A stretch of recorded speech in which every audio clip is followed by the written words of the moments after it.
Good morning, and welcome to the live stream service of the First Unitarian Church of Hobart, Indiana. My name is John Halstead. We are a religious community of people with diverse beliefs and shared values.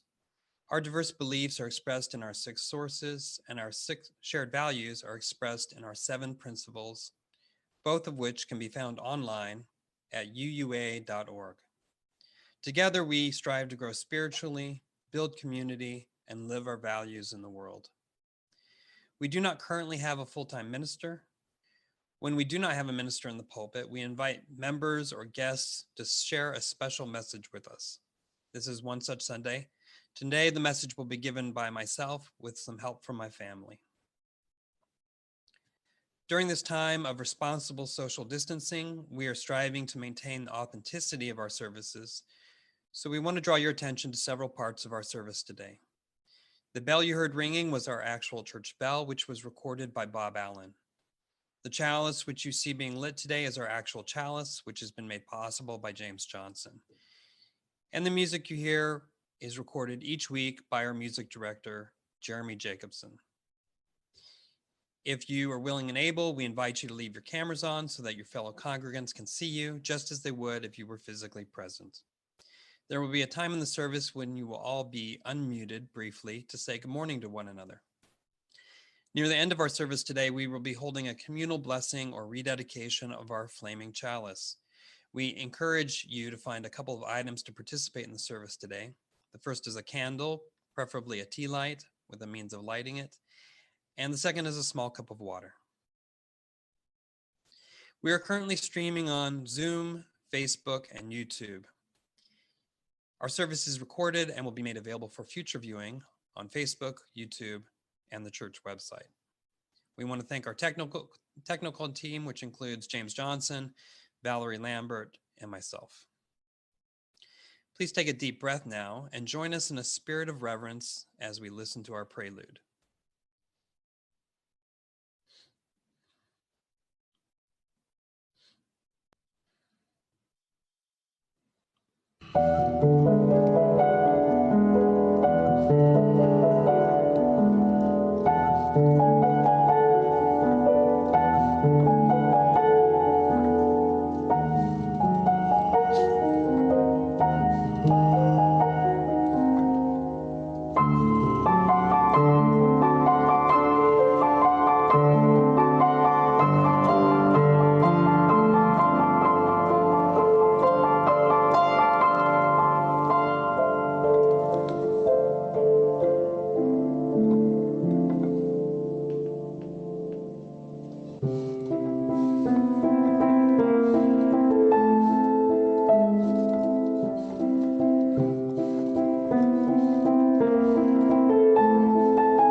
Please join us now in the lighting of our chalice. Ruth will be leading us in these words. If you have a candle, I invite you to light it with us now. And if it's a tea light, I invite you also to place the tea light carefully in the water so that it floats.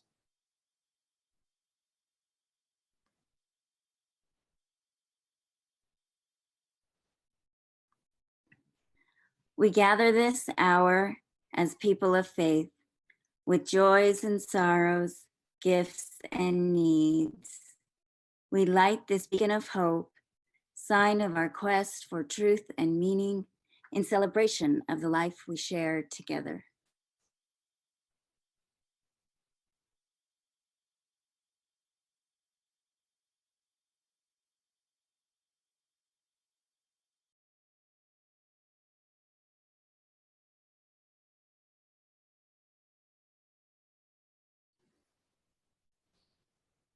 Thank you, James.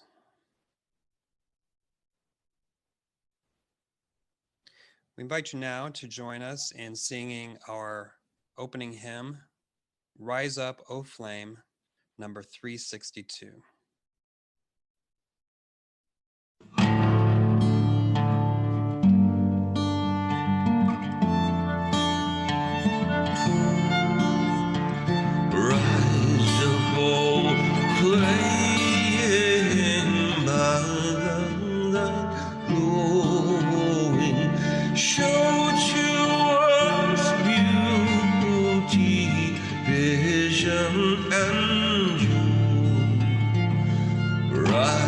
up, flame by thy light glowing, show to us beauty, vision, and joy. Rise up, oh flame by thy light glowing, show to us beauty, vision, and joy.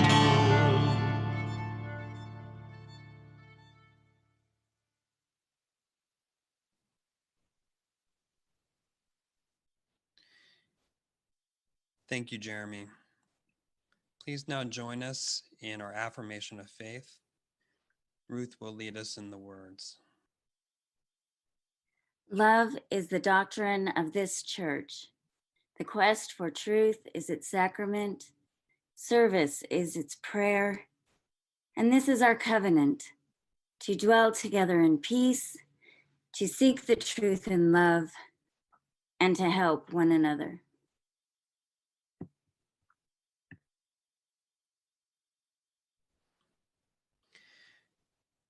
Now is the time in our service when we take a moment to greet one another. You will all be unmuted briefly to say good morning to one another. Good morning, Morning. everybody. Good morning, everybody. Good morning. Morning. Lovely Beautiful. day. Winter Good Wonderland, morning. everyone. Nice. Morning. Good to see everybody. Out, Good shove. morning. Good morning. Good morning. Morning.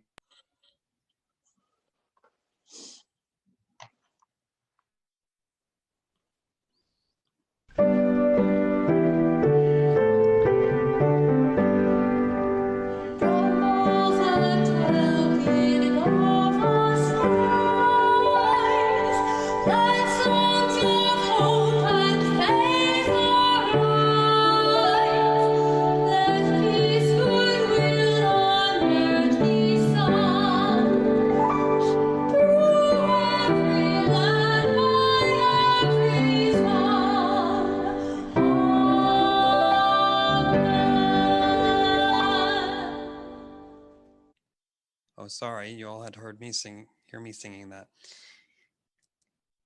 Okay.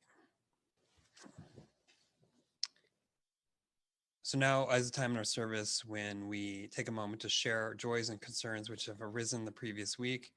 We believe that a joy shared is multiplied and a burden shared is lessened. As the music plays, you can type your joys and concerns in the chat box. Your concerns will not be part of the recording, which is made public.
Thank you.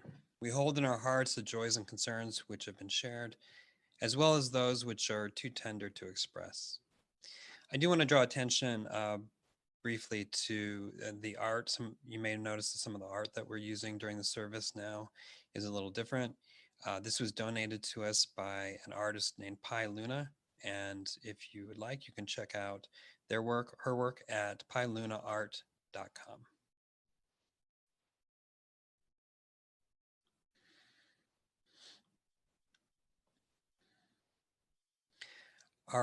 In place of opening words, we're going to hear a chant by Ruth and Katya, One Spirit, written by Spiral Rhythm.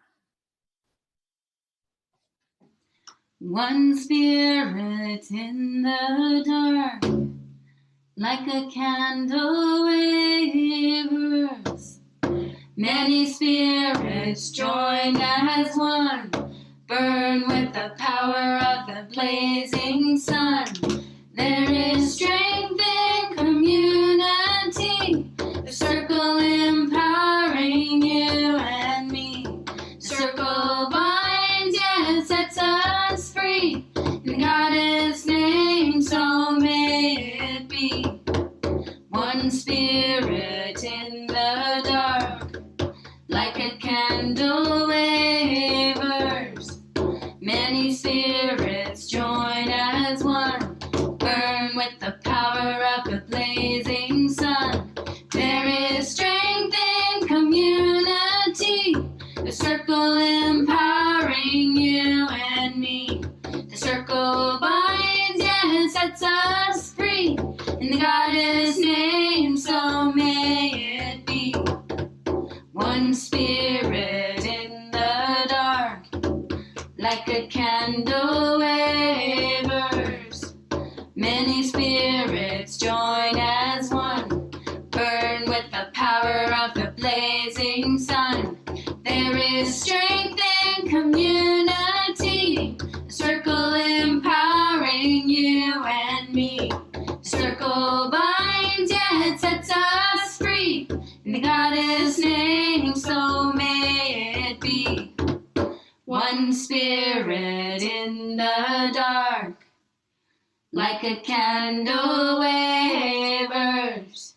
Many spirits join as one, burn with the power of the blazing sun. There is strength in community, a circle empowering you and me. The circle binds, yet sets us free. In the Goddess name, so may it be. Thank you, Katya and Ruth.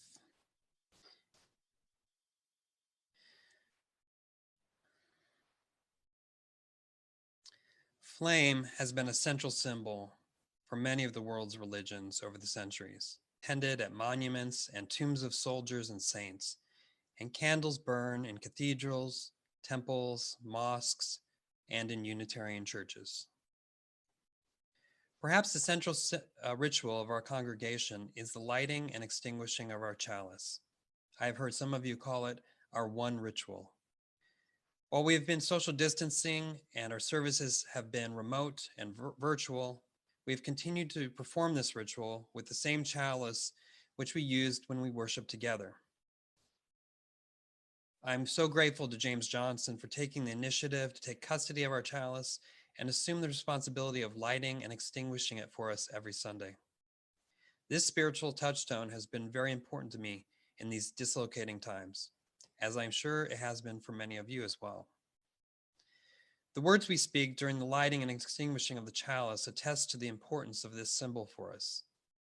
Many UU churches use different readings every week for the chalice lightings. I've noticed when we have visiting ministers, often they bring different chalice lighting words with them. Personally, I like that we use the same words every week or almost every week. And I think this frequency with which we say these words warrants some special attention to their specifics.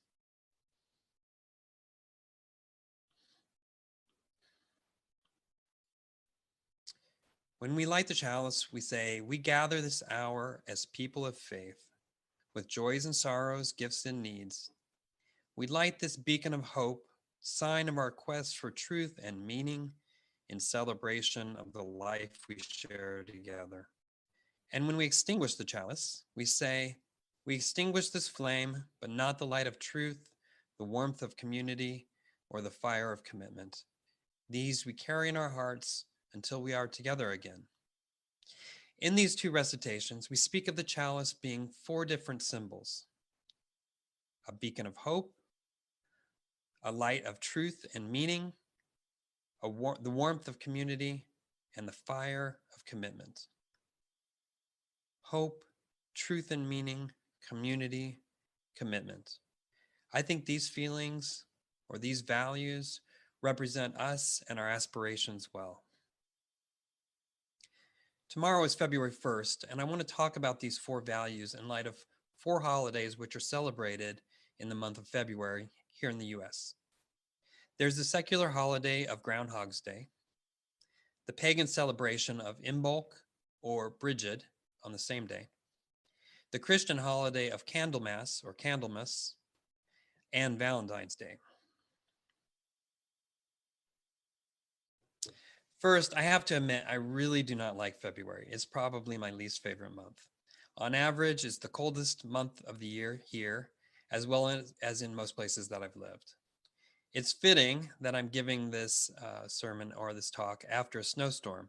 I gave a different version of this sermon 3 years ago, and there was a snowstorm then too. And I don't think many of you heard it because there weren't many people in the chapel due to the storm. When I started learning about the pagan holiday of Imbolc, or Brigid, I learned that the day was supposed to represent the start of spring. Well, while that may have been true, or maybe not, in ancient Ireland, at least in contemporary Northwest Indiana, calling February 2nd the start of spring is, in my opinion, a mean joke. Spring is still a long way off. In fact, regardless of what Puxatawny Phil does or doesn't do on February 2nd, it will always still be 6 more weeks until the spring equinox, the official start of spring. And even then, winter cold can sometimes linger through April here. But in spite of my prejudices against the month of February, or maybe because of it, I have found special meaning in the lighting of candles and chalices and home fires at this time of the year. This is another way of saying that my sermon or homily today is the one I need to hear. I hope you all find truth and meaning in it as well.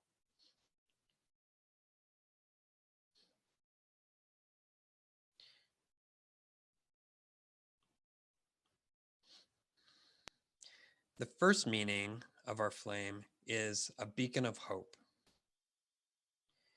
February, as I said, is usually the coldest time of the year in Northwest Indiana and many places in the Northern Hemisphere.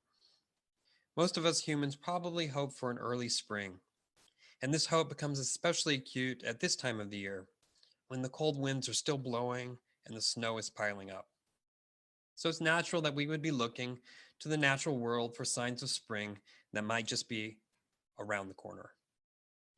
And that hope for spring parallels other hopes, like the hope for renewal, joy, and freedom.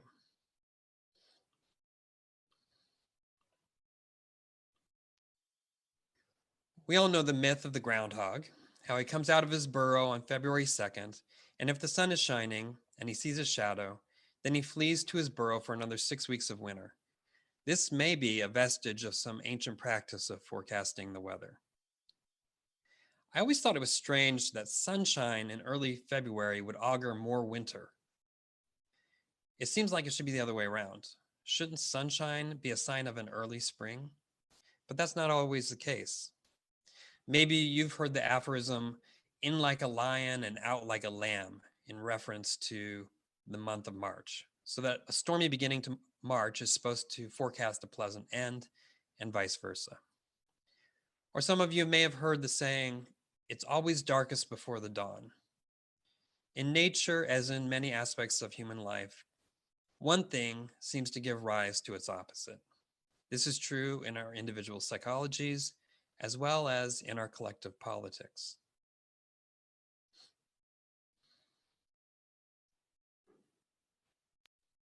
Perhaps the gray and the cold is a necessary ingredient for hope. In this gray and cold time of the year, when we light our chalice, I can feel a beacon of hope rise within me, and the words from our hymnal come to me. How short the daylight hours have now become. How gray the skies. How barren seem the trees. A damp and chilling wind has gripped my mind and made me gloomy too.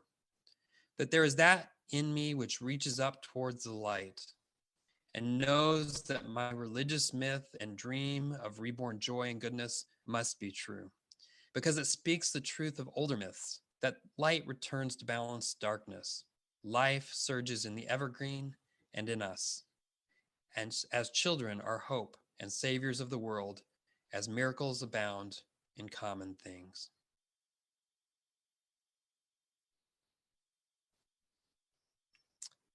The second meaning of the flame is as a sign of our quest for truth and meaning. I find it interesting that these two values are paired in our chalice lighting. Truth and meaning can exist in an uneasy tension, sometimes creative and sometimes not. I think we struggle with that tension in the UU faith, in our congregation, and I know I do personally. Meaning at the expense of truth leads to dogmatism. Examples of this abound. Many of us who came from theistic religions realized this before coming to Unitarian Universalism. On the other hand, truth at the expense of meaning leads to nihilism. I've seen this as I've watched some friends lose faith in their religion of origin, and then struggle to find any spiritual practice meaningful because of a fear of falling into superstition. Though it's hard to judge another's life from the outside, it sometimes seems to me that their lives are impoverished by a skepticism which can be nearly as dogmatic as the religious belief which they rejected. We Unitarian Universalists seek both truth and meaning, and we strive to avoid both dogmatism and nihilism.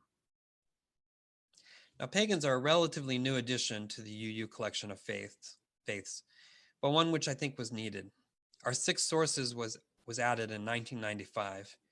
To the teachings of other world religions and humanist philosophy, it added spiritual teachings of earth-centered religions which celebrate the sacred circle of life and instruct us in harmony with the rhythms of nature. On February 2nd, many pagans celebrate the holiday of Imbolc or Brigid, which falls about halfway between the longest night of the year on the winter solstice and the beginning of spring at the vernal equinox. I think the history of Brigid is a good example of this tension between truth and meaning. The holiday of Brigid is named after a Celtic goddess of the same name. Brigid was an ancient Irish goddess associated with blacksmithing, healing, and poetry. Sometimes she was said to be not one, but three goddesses.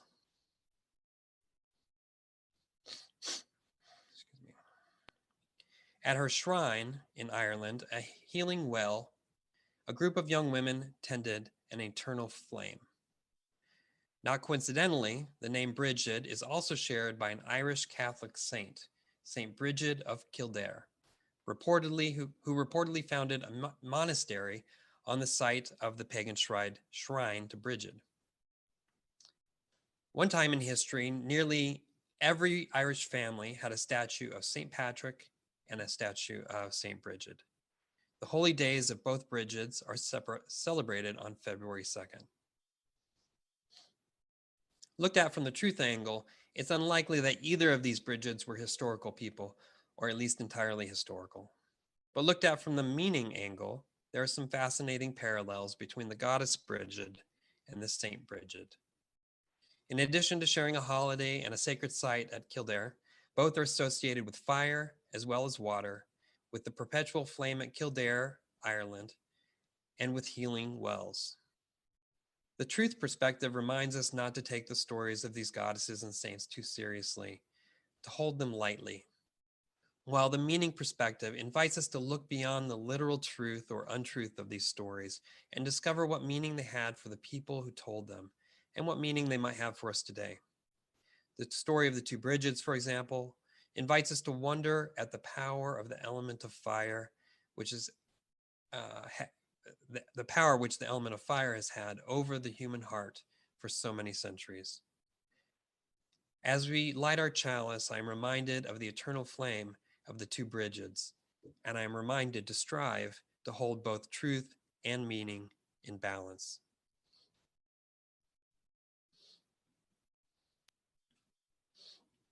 The third meaning of the flame is the warmth of community.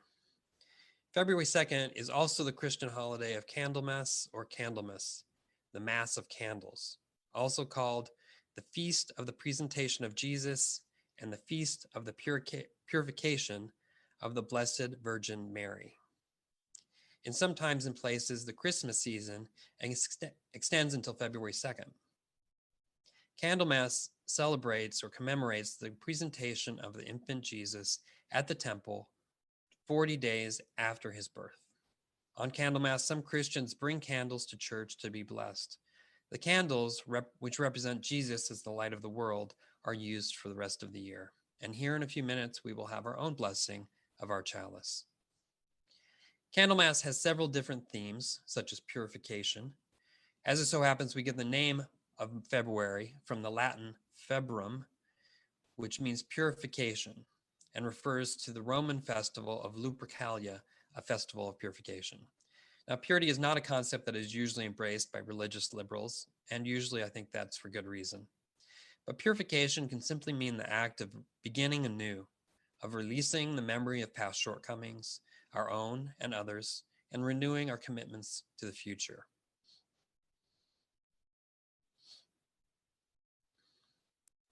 But one of the other meanings of Candlemas, a symbol which is often overlooked, is community. The presentation of Jewish infants at the temple was a way of welcoming a child into the community, much like a modern-day Jewish bris or a Catholic christening. This is a common ritual around the world, which happens after a period of time has passed and the likelihood of the survival of the child has increased. One of the most memorable services here at First Unitarian Church of Hobart, for me, was an infant blessing performed by our former minister, Chip Roush. At the time, I was struggling with the decision whether to join the church, which was a big step for me after 15 years of being unchurched. I was deeply touched by this ritual, especially how it bound the entire congregation together with the life of the child. Chip asked the congregation to rise, and we were asked to promise to nurture the child and share our resources for her religious education. He even included the children in the congregation and asked them to promise to watch out for and help the child when she was sad or hurt. That day, I saw what Unitarian community could be, and I knew I wanted to become a part of it. When we light our chalice, I remember that feeling of connection to the rest of you.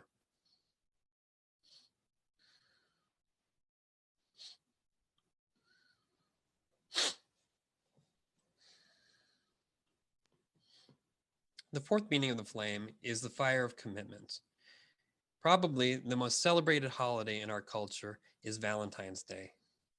Valentine's Day commemorates or celebrates our commitments to those closest to us. Oops, there we go. I have an irrational fondness for this mug, which was a gift from Ruth, because it takes commitment, or the idea of commitment, to a whole new level. It reads, "Thanks for being my husband. If I had a different husband, I would punch him in the face and go find you." I laugh every time I see that. Like St. Bridget, St. Valentine was a semi-historical figure. Legends around St. Valentine tell how he was imprisoned for performing weddings for Roman soldiers who were forbidden to marry. Ultimately, Valentine was executed for how he lived his faith.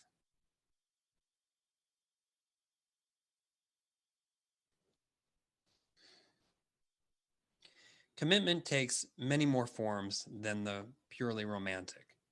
Another story of commitment comes from pre-war Paris, where the Austrian artist Hans Deutsch was living in 1940. Deutsch drew critical cartoons of Hitler, and when the Nazis invaded, he fled to Portugal. There he met the director of the Unitarian Services Committee, the USC.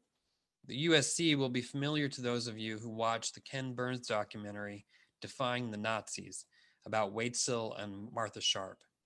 The USC secretly helped many people, including Jews, escape Nazi persecution.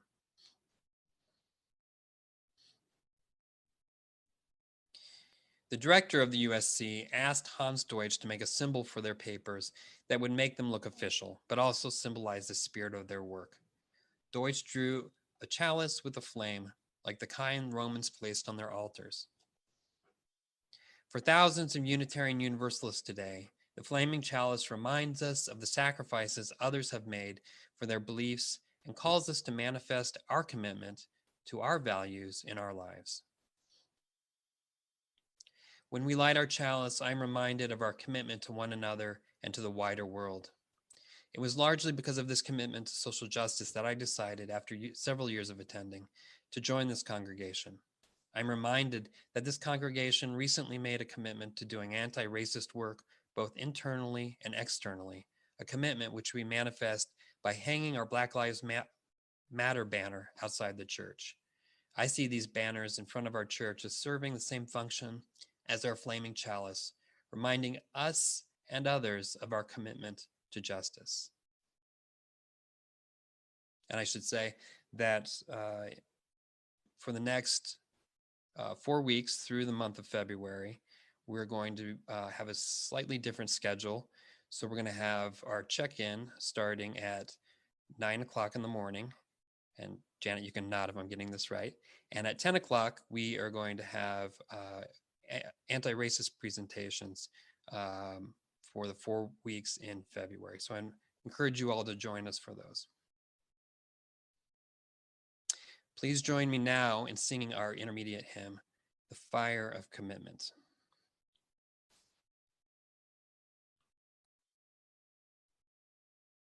The words are on your screen.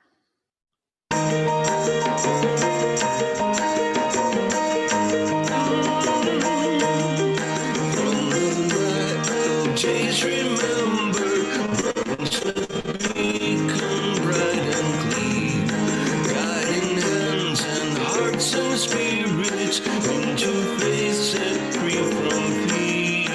When the fire of commitment sets our mind and souls ablaze, when our hunger and our passion meet to cool us all away.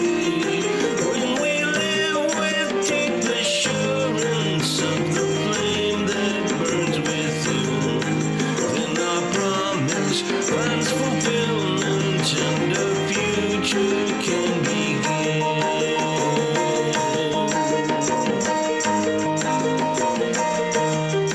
From the stories of our living rings a song both brave and free, calling pilgrims still to witness to the life of liberty.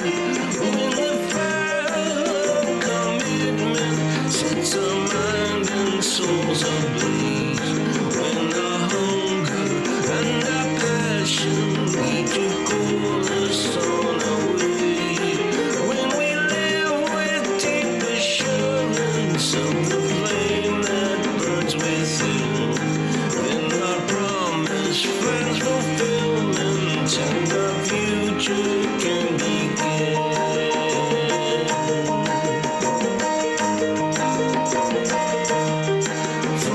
Dreams of useful vision comes a new prophetic voice, which demands a deeper justice built by our courageous choice. When the fire of commitment sets our mind and souls ablaze, when our hunger and our passion meet to call us on our way. Of the flame that burns within, when our promise finds fulfillment and our future can begin.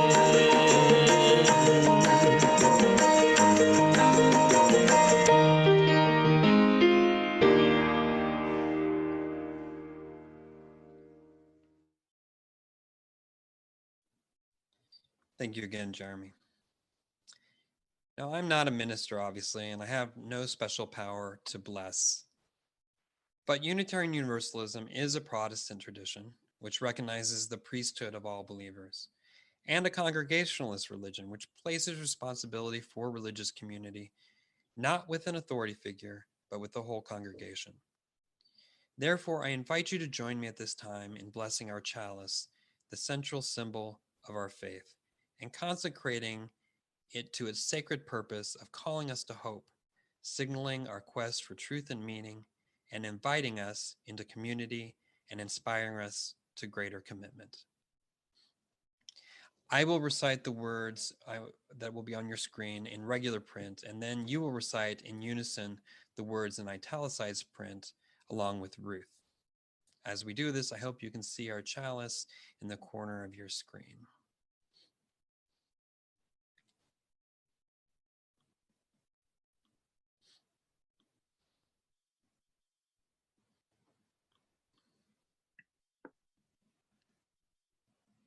May this chalice, lighting the dark, be to us a beacon of hope. Our hearts are moved by all we cannot save. So much has been destroyed, and yet we cast our lot with those who age after age and with no extraordinary power remake the world. So may it be.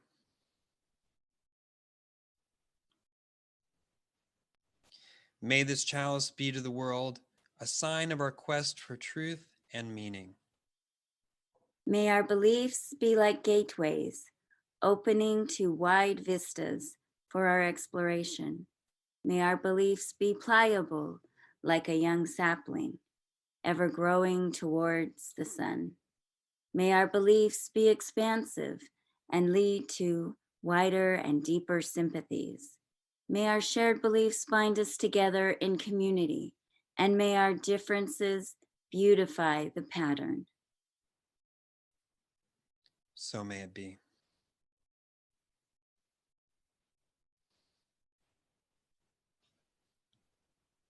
May this chalice remind us of the warmth of community. We may one another when we mourn. We need one another, and would be comforted. We need one another when we falter and need to be recalled to our best selves. We need one another in our hour of defeat and need encouragement to endure. We need one another when we must accomplish our great purpose and cannot do it alone. So may it be.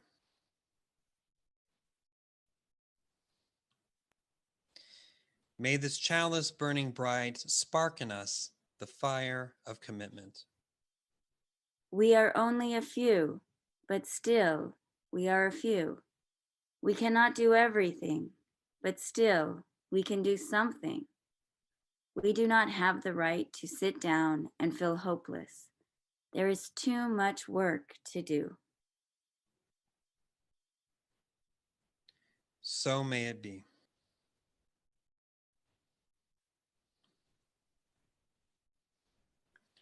Now is the time in our service for our offering. We give to remind ourselves of how many gifts we have to offer. We give to remind that we are part of something bigger than ourselves. We give because we believe in music and in sacred space. We give with the faith that together we have enough. The PayPal link is on the screen, but it is not clickable. A clickable link will be shared in the chat box while the music plays. We invite you to make an offering.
Please join me now in singing our closing hymn, This Little Light of Ours. The words are changed slightly, so pay attention to the words on the screen.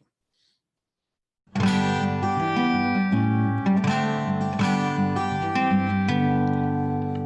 little light of ours, we're gonna let it shine. This little light of ours, we're gonna let it shine. This little light of ours, we're gonna let it shine, let it shine, let it shine, let it shine. Everywhere we go, we're gonna let it shine. Everywhere we go, we're gonna let it shine. Everywhere we go, we're gonna let it shine, let it shine, let it shine, let it shine. Building up a world, we're gonna let it shine. Building up a world, we're gonna let it shine. Building up a world, we're gonna let it shine, let it shine, let it shine, let it shine.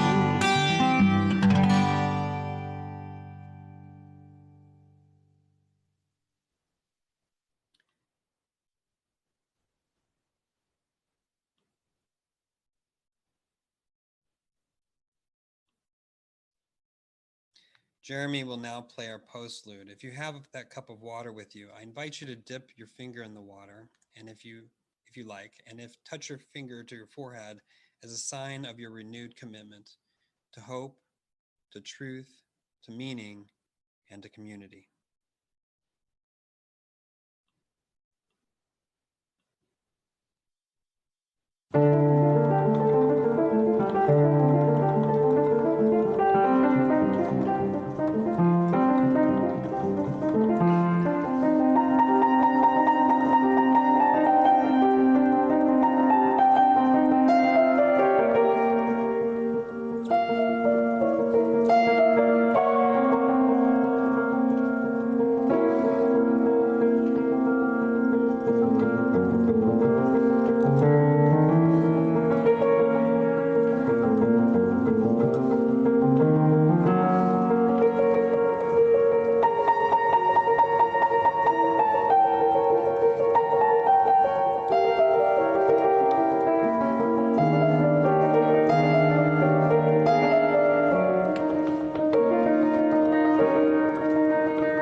Thank you again, Jeremy. I invite you now to join us in extinguishing our chalice. The words are printed on your screen, and you can take this opportunity to blow out your candles if you've lit one. We extinguish this flame, but not the light of truth, the warmth of community, or the fire of commitment. These we carry in our hearts until we are together again.